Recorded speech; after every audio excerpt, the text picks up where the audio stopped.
whose horses live better than the people. The Ehtisab concerts have drawn thousands with their demand for full accountability, trials and punishment. Otherwise, Pakistan will continue to suffer under autocratic and corrupt leaders. We're all fed up. My generation has lost faith in the politicians, you know.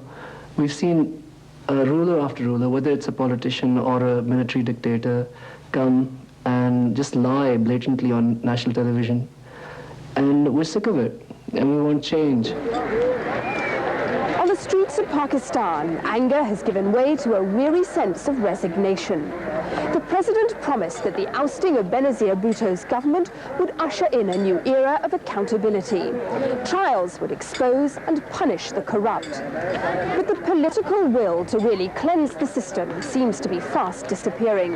And Pakistanis fear that their country will just go back to the old political system of revolving doors, one corrupt leader following another, making a mockery out of real democracy.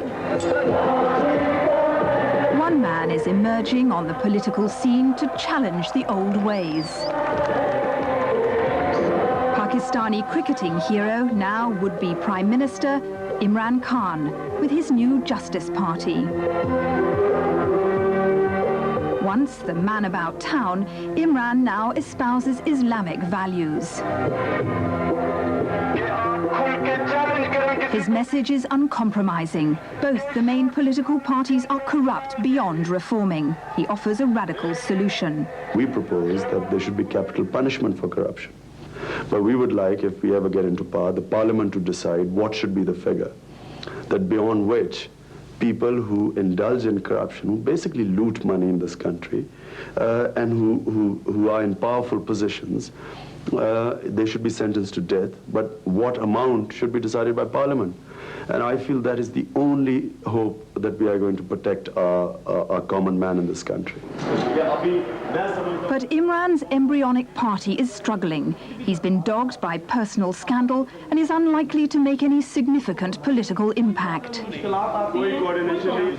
His anti-corruption crusade has struck a chord, but in the corridors of power, the initial zeal for a clean-up is waning.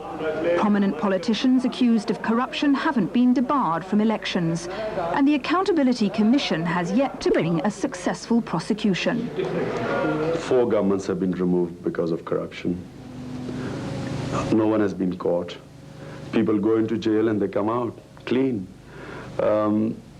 Again, we see, as you quite rightly said, that the president said there would be accountability, and then he backtracked. And then he said the people should do accountability through elections. Now, if the same people come back, there isn't going to be any accountability. The people have high expectations. They want me literally to slaughter what they consider to be corrupt politicians across the political spectrum. Now, I cannot do anything against the law. It takes time. It cannot be done quickly. The people expected me to just debar them. I could not do that under the Constitution, and I would not do that as a Democrat.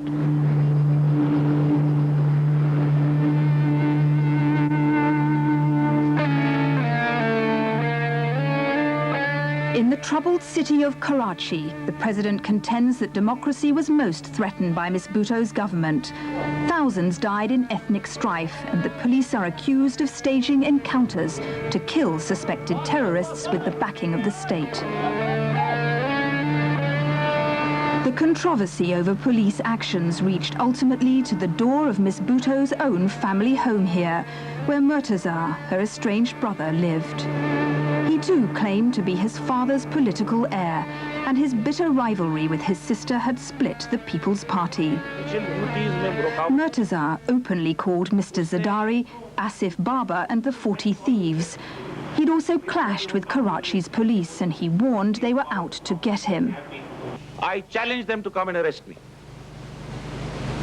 If they can face the consequences afterwards, the political consequences.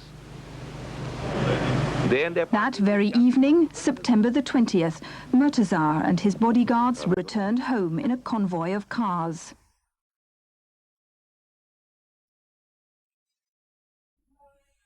In the dark, a large contingent of police were waiting near his home to arrest them.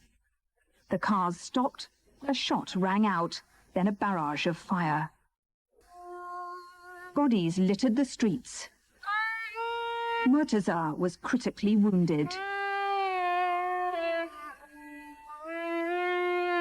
The police claimed the bodyguards had shot first, but 2 eyewitnesses said the officers opened fire. We heard the shooting. It was very close by, but never occurred to us that it could be against Murtaza. I always thought that she would always make sure that nothing would happen to him physically. Benazir Bhutto arrived at the hospital 5 hours after her brother had bled to death from his wounds. The Prime Minister was clearly shocked and grief-stricken. Although Murtaza had been gunned down by identifiable policemen, no arrests were made until his sister's government was deposed more than a month after the killing. Murtaza's widow was widely believed to suspect Asif Zardari. The blood of my husband will be the sacrifice we have made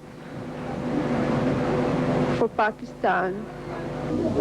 A grieving Benazir was excluded from the family funeral, and later her husband was charged with conspiracy. The couple say it is the president who's behind the murder. He wanted to destroy them. The fact that I'm put into that case is done to malign our government. The fact that he was murdered was a conspiracy. Who's lost the most in Mir Murtaza's murder? We. He says the charges are trumped up and they're just an attempt to get at Miss Bhutto through him. Well, every criminal will put up an excuse like that. Asif Zardari used to take an active interest in posting police officials and others, and each one of the persons who was in charge were all posted on the express orders of Asif Zardari through the Chief Minister of Sindh. So there is a nexus, there is a connection, and they hated each other. Everyone knows about that. The dynastic feud has turned uglier as the dead man's family have blamed Benazir and her husband. Ginwar Bhutto has deepened the rift with her sister-in-law, claiming that Benazir threatened her to try and stop her from publicly accusing Asif Zardari. I do hold Benazir before Asif responsible for what happened to her brother. Why? Because she indulged in that feud with him. It's obvious. I mean, she's crying conspiracy. The experienced politician she is, couldn't she have guessed that a conspiracy can hatch very easily in such circumstances? The circumstances of the feud that she indulged in with her brother? I loved my brother and my brother loved me. And I know that my brother was killed to overthrow my government. And I know that my sister-in-law is making this charge in collusion with the president because she wants to see the Bhutto family eliminated, and she's been attracted by the prospect that she can gain political power. On the campaign trail, Murtaza's name still lives on. Now Ginwar heads her husband's party. Though born in Lebanon, she's fast becoming a seasoned Pakistani politician. Benazir has lost her way, says Ginwar. But she wants their votes to restore the tarnished Bhutto name and work for the poor, not the rich. We're not in a hurry, we're not in a rush. Our aims are much farther than these elections. And hopefully, with the support of the people and with the grace of God, we'll be able to make a difference, and that will be the revenge. Many believe she could be a threat to you electorally. Oh, for goodness sake, give us a break.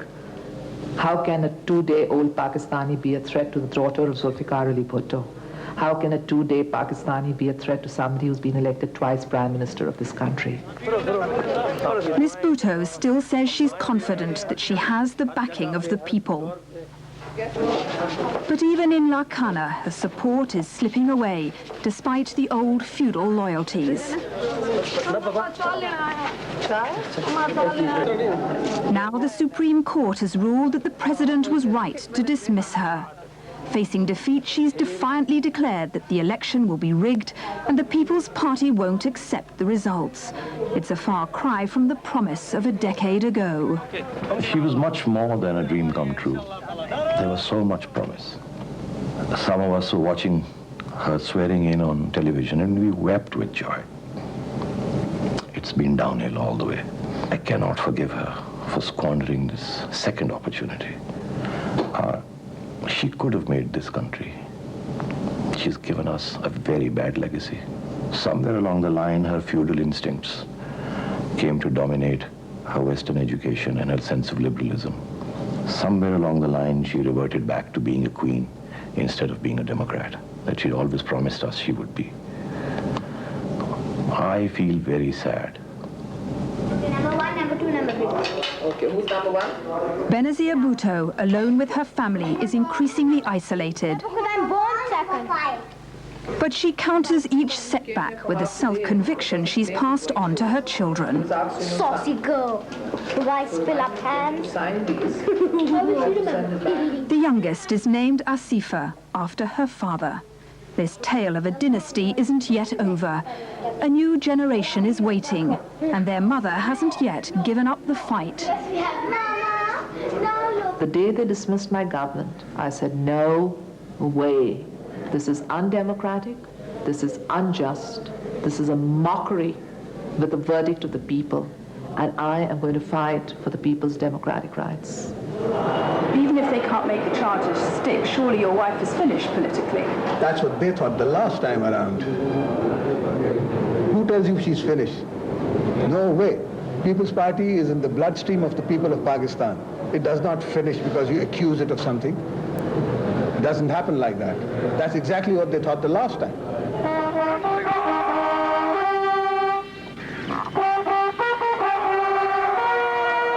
The president's bodyguard prepares for ceremonials to mark Pakistan's 50th anniversary this year. But there's little to celebrate in a country where a stunted democracy has enriched a few and impoverished many. The president says this election will mark a new beginning. The people are more cynical, for no one in Pakistan believes they've seen the last of the princess and the playboy.